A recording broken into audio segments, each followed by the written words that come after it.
Hello everyone, आज के इस वीडियो में आपका स्वागत है। और आज के इस वीडियो में हम UEE सब्जेक्ट का आपका छठवां चैप्टर का तीसरा पार्ट देखेंगे। इसके पिछला जो वीडियोस था इसके दो पार्ट आ चुके हैं, जिसमें लगभग मैंने 60 या 50 क्वेश्चन डिस्कस किए हैं। अब इस पार्ट में जितने भी इसके टॉपिक्स बचे थे उससे संबंधित ऑब्जेक्टिव क्वेश्चन देखेंगे।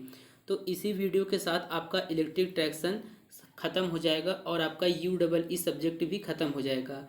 तो आप लोग वीडियो में कमेंट करके बता दीजिए कि अभी तक मैंने जितना भी ऑब्जेक्टिव क्वेश्चन बताया UEE का वो आपको कैसा लगा, आपके लिए हेल्पफुल है या फिर नहीं। आप लोग कमेंट करके बताइए और हम ऑब्जेक्टिव क्वेश्चन स्टार्ट करते हैं। तो चलिए अब हम स्टार्ट कर लेते हैं। अगला क्वेश्चन इसी वीडियो में आपका UEE कंप्लीट हो जाएगा। अब हम क्वेश्चन नंबर 1 देखते हैं। क्वेश्चन नंबर 1 है आपका कि उपनगरीय सेवा लाइनों में प्रयुक्त विद्युत वाहन की उच्चतम गति कितने किलोमीटर पर हावर होता है।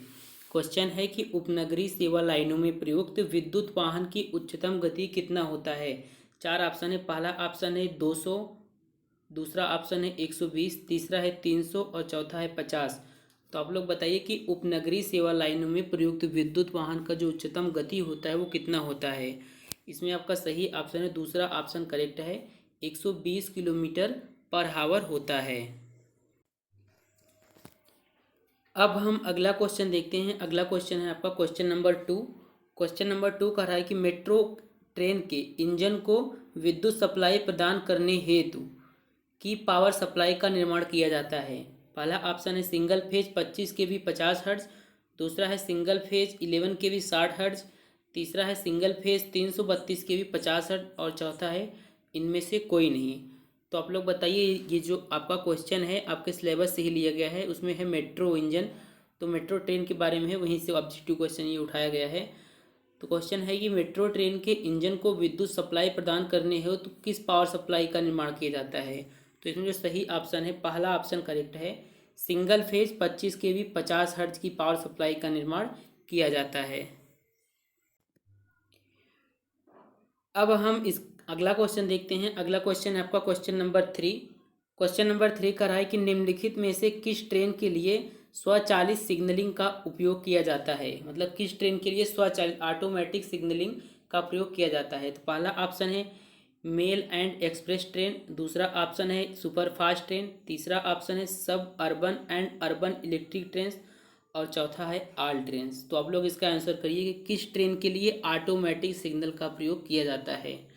तो देखिए इसमें जो आपका सही ऑप्शन है वो दूसरा ऑप्शन करेक्ट है, सुपर फास्ट ट्रेन के लिए हम ऑटोमेटिक सिग्नल का प्रयोग करते हैं। अब हम अगला क्वेश्चन देखते हैं। अगला क्वेश्चन है हमारा क्वेश्चन नंबर 4। क्वेश्चन नंबर 4 है कि ट्राम कारों को बिजली आपूर्ति के लिए ओवरहेड लाइनों की न्यूनतम ऊंचाई है। चार ऑप्शन दिए गए हैं। पहला ऑप्शन है 3 मीटर, दूसरा 6 मीटर, तीसरा 10 मीटर, चौथा है 15 मीटर। तो बताइए आप लोग, ट्राम कारों को बिजली आपूर्ति के लिए जो ओवरहेड लाइन होता है उसकी न्यूनतम ऊंचाई कितनी होती है। तो इसमें जो आपका सही ऑप्शन है वो तीसरा ऑप्शन करेक्ट है, 10 मीटर होता है। अब हम अगला क्वेश्चन देखते हैं। अगला क्वेश्चन है आपका क्वेश्चन नंबर 5। क्वेश्चन नंबर 5 का रहा है कि लोकोमोटिव के केस में ट्रैक्टिव पावर किसके द्वारा प्रदान की जाती है। लोकोमोटिव के केस में ट्रैक्टिव पावर किसके द्वारा प्रदान की जाती है। पहला ऑप्शन है single cylinder double acting steam engine, दूसरा ऑप्शन है double cylinder single acting steam engine, तीसरा ऑप्शन है आपका double cylinder double acting steam engine और चौथा ऑप्शन है सिंगल स्टेज स्टीम टरबाइन। तो इसमें जो आपका सही ऑप्शन है देखिए तीसरा ऑप्शन करेक्ट है, double cylinder double acting steam engine का द्वारा जो है ट्रैक्टिव पावर प्रदान की जाती है। अब हम अगला क्वेश्चन देखते हैं। अगला क्वेश्चन है आपका क्वेश्चन नंबर 6। क्वेश्चन नंबर 6 कह रहा है कि निम्नलिखित में से किस लोकोमोटिव के रखरखाव के लिए आवश्यकता जो होती है न्यूनतम होती है। तो आप लोग इसका आंसर बताइए, किस लोकोमोटिव का मेंटेनेंस जो होता है न्यूनतम होता है। चार ऑप्शन है। पहला ऑप्शन है स्टीम लोकोमोटिव, दूसरा है डीजल लोकोमोटिव, तीसरा है इलेक्ट्रिक लोकोमोटिव और चौथा है equal in all of above. देखिए इसमें जो आपका सही ऑप्शन है वो डीजल लोकोमोटिव जो होता है उसमें मेंटेनेंस जो होता है बहुत कम होता है। अब हम अगला क्वेश्चन देखते हैं। अगला क्वेश्चन है आपका क्वेश्चन नंबर 7। क्वेश्चन नंबर 7 है कि मुख्य लाइन सेवा में शहरी और उपनगरीय सेवा की तुलना में distance between the stop is more. दूसरा ऑप्शन है maximum speed reached is high. तीसरा ऑप्शन है acceleration and retardation rates are low. और चौथा है आपका ऑल ऑफ एबव। तो आप लोग बताइए कि मुख्य लाइन सेवा में शहरी और उपनगरीय सेवा की तुलना में दूरी जो होता है between the stop is more, या फिर maximum speed reached high, या फिर acceleration and retardation rates are low, या फिर इनमें से सभी। तो इसमें जो सही ऑप्शन है आपका चौथा ऑप्शन करेक्ट है, ऑल ऑफ एबव। अब हम अगला क्वेश्चन देखते हैं। अगला क्वेश्चन है आपका क्वेश्चन नंबर 8।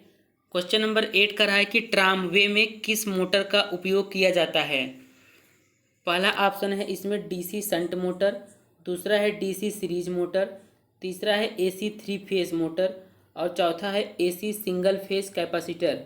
तो बताइए आप ट्रामवे में किस मोटर का प्रयोग किया जाता है। तो इसमें जो ऑप्शन सही है डीसी सीरीज मोटर का प्रयोग किया जाता है। शायद ये क्वेश्चन रिपीटेड है। अब हम अगला क्वेश्चन देख लेते हैं। आपका अगला क्वेश्चन है क्वेश्चन नंबर 9। कराए कि एक ट्रेन की विशिष्ट ऊर्जा खपत निम्नलिखित में से किस पर निर्भर करती है। एक ट्रेन की विशिष्ट ऊर्जा खपत निम्नलिखित में से किस पर निर्भर करती है। 4 ऑप्शन दिए गए हैं। देखिए पहला ऑप्शन जो है आपका वो है एसिलरेशन मतलब त्वरण एंड रिटार्डेशन पर, दूसरा है ग्रेडियंट पर, तीसरा है डिस्टेंस कवर्ड, और चौथा है ऑल ऑफ एबव। तो क्वेश्चन एक बार फिर से देख लेते हैं। क्वेश्चन है आपका कि एक ट्रेन की विशिष्ट ऊर्जा मतलब कि इस विशिष्ट ऊर्जा जो कंज्यूम करता है वो किस पर निर्भर करता है। एसिलरेशन एंड रिटार्डेशन पर, ग्रेडियंट पर, डिस्टेंस कवर्ड पर, या फिर इनमें से सभी। तो देखिए इसमें जो सही ऑप्शन है आपका चौथा ऑप्शन करेक्ट है। तीनों पर निर्भर करता है। जो 3 ऑप्शन दिए गए हैं इन तीनों पर निर्भर करता है विशिष्ट ऊर्जा खपत। अब हम अगला क्वेश्चन देखते हैं। अगला क्वेश्चन है हमारा क्वेश्चन नंबर 10। क्वेश्चन नंबर 10 कह रहा है कि भारत में उपयोग की जाने वाली मुख्य कर्षण प्रणाली मतलब मेन ट्रैक्शन सिस्टम है जो का उपयोग करती हैं। पहला ऑप्शन है इलेक्ट्रिक लोकोमोटिव्स, दूसरा है डीजल इंजन लोकोमोटिव्स, तीसरा है स्टीम इंजन लोकोमोटिव, और चौथा है ऑल ऑफ एबव। तो आप लोग बहुत ही इजी क्वेश्चन है, बताइए कि भारत में उपयोग की जाने वाली मेन ट्रैक्शन सिस्टम जो किसका उपयोग करती हैं। तो इसमें जो सही ऑप्शन है वो चौथा ऑप्शन सही है। इलेक्ट्रिक लोकोमोटिव, डीजल और स्टीम तीनों ही लोकोमोटिव का प्रयोग होता है मेन ट्रैक्शन सिस्टम में। अब हम अगला क्वेश्चन देख लेते हैं। अगला क्वेश्चन है क्वेश्चन नंबर 11 कि भाप इंजन के केस में भाप का प्रेशर कितना होता है। 4 ऑप्शन दिए गए हैं इसके लिए। देखिए जो पहला ऑप्शन है 1 to 4, और दूसरा है 5 to 8, तीसरा है 10 to 15, और चौथा है 25 to 35। तो इसमें जो आपका सही ऑप्शन है वो तीसरा ऑप्शन करेक्ट है। अब हम अगला क्वेश्चन देख लेते हैं। अगला क्वेश्चन है आपका क्वेश्चन नंबर 12 करा कि भारत में रेलवे ट्रैक का विद्युतीकरण पहली बार निम्नलिखित में से किस वर्ष में किया गया था। पहला ऑप्शन है 1820 से 1825, दूसरा है 1880 से 1885, तीसरा है 1925 से 1932, और चौथा है 1947 से 1954। तो आप लोग बताइए कि भारत में रेलवे ट्रैक का विद्युतीकरण पहली बार निम्नलिखित में से किस वर्ष में किया गया था। देखिए इसमें जो सही ऑप्शन है 1925 से 1932 में पहली बार विद्युतीकरण किया गया था रेलवे ट्रैक का। तो तीसरा ऑप्शन जो है करेक्ट है। अब हम अगला क्वेश्चन देखते हैं। अगला क्वेश्चन है आपका क्वेश्चन नंबर 13। क्वेश्चन नंबर 13 है कि भारत में डीजल इंजनों का निर्माण किया जाता है। पहला ऑप्शन है अजमेर, दूसरा है वाराणसी, तीसरा है बेंगलोर, और चौथा है जमालपुर। तो हम लोग इसका आंसर बताइए कि भारत में डीजल इंजनों का निर्माण कहाँ किया जाता है। अजमेर में, वाराणसी में, बेंगलोर में, या फिर जमालपुर में। इसमें जो आपका सही ऑप्शन है दूसरा ऑप्शन करेक्ट है, वाराणसी में। अब हम अगला क्वेश्चन देखते हैं। अगला क्वेश्चन है क्वेश्चन नंबर 14, कह रहा है कि भारत में इलेक्ट्रिक लोकोमोटिव का निर्माण कहाँ किया जाता है। भारत में इलेक्ट्रिक लोकोमोटिव का निर्माण कहाँ किया जाता है। पहला है जमालपुर, दूसरा है बेंगलोर, तीसरा चित्तरंजन और चौथा है गोरखपुर। तो इसमें जो सही ऑप्शन है आपका वो चित्तरंजन है। तीसरा ऑप्शन करेक्ट है। अब हम थोड़ा सा थ्योरी समझ लेते हैं, उसके बाद हम ऑब्जेक्टिव क्वेश्चन देखेंगे। जिन्होंने UEE का 6वां चैप्टर मतलब कि इलेक्ट्रिक ट्रैक्शन को पूरे ध्यान से पढ़ा होगा, उसमें एक टॉपिक आपको मिला होगा पेंटोग्राफ। तो पेंटोग्राफ पर भी ऑब्जेक्टिव क्वेश्चन आ सकते हैं एग्जाम में, इसलिए पेंटोग्राफ पर अलग से ऑब्जेक्टिव क्वेश्चन बनाया गया है। तो सबसे पहले समझते हैं कि पेंटोग्राफ होता क्या है। आप लोगों ने कुछ इस प्रकार का इमेज जरूर देखा होगा मेट्रो फिर या फिर ट्रेन वगैरह में। तो जो इसका शेप होता है वो पेंटागन होता है, इसलिए इसको क्या बोलते हैं, पेंटोग्राफ बोलते हैं। इसका शेप जो होता है पेंटागन होता है। इसके बारे में आगे बताते हैं आपको डिटेल में थोड़ा। देखिए पेंटोग्राफ को थोड़ा समझने के लिए इतना पॉइंट नोट किया है, इतना ही काफ़ी है समझने के लिए। देखिए पेंटोग्राफ का जो हिंदी होता है, इसको हिंदी में बोलते हैं विद्युत ग्राही। मतलब आप समझ सकते हैं विद्युत ग्राही नाम से ही कि विद्युत को ग्रहण करता है। देखिए इसमें लिखा गया है pantograph is an apparatus which mounted on the roof of electric train. मतलब पेंटोग्राफ एक ऐसा उपस्कर है जिसको क्या करते हैं, इलेक्ट्रिक ट्रेन के छत पर क्या करते हैं, माउंट किया जाता है। और यह क्या करता है, to collect power through with an overhead tension wire. जो ओवरहेड टेंशन वायर होता है वहाँ से यह पावर को क्या करता है, कलेक्ट करता है। और देखिए अगला पॉइंट क्या कर रहा है कि typically a single wire is used with the return current running through the track. कहने का मतलब जो पेंटोग्राफ होता है इसमें क्या होता है, एक ऊपर ऊपर जो रूफ पर माउंट किया जाता है उसमें एक सिंगल वायर का यूज किया जाता है। और रिटर्न करंट के लिए जो होता है ट्रैक का इस्तेमाल किया जाता है। अब देखिए अगला पॉइंट कर रहा है कि it is a common type of current collector. मतलब कि जब कोई पूछे पेंटोग्राफ क्या है, तो पेंटोग्राफ आपका एक प्रकार का क्या है, करंट कलेक्टर है। पेंटोग्राफ का हिंदी विद्युत ग्राही होता है और यह एक प्रकार का करंट कलेक्टर है। तो आप डिटेल में पढ़ने के लिए बुक से पढ़िए और ऑब्जेक्टिव क्वेश्चन यहाँ पर हम करा देते हैं। देखिए सबसे बेसिक क्वेश्चन यही है आपका। क्वेश्चन नंबर 15 का है कि पेंटोग्राफ कलेक्टर का शेप होता है। 4 ऑप्शन दे देगा एग्जाम में। बहुत ही इजी क्वेश्चन है लेकिन पता होना चाहिए कि स्क्वायर, फिर पेंटागन, सर्कल, हेक्सागन।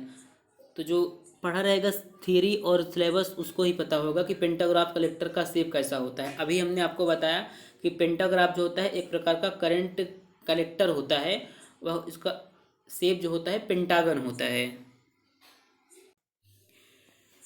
अब आप लोग इस क्वेश्चन का आंसर दीजिए। क्वेश्चन नंबर 16 है। क्वेश्चन नंबर 16 का रहा है कि इलेक्ट्रिक ट्रेन 2 प्रकार के होते हैं।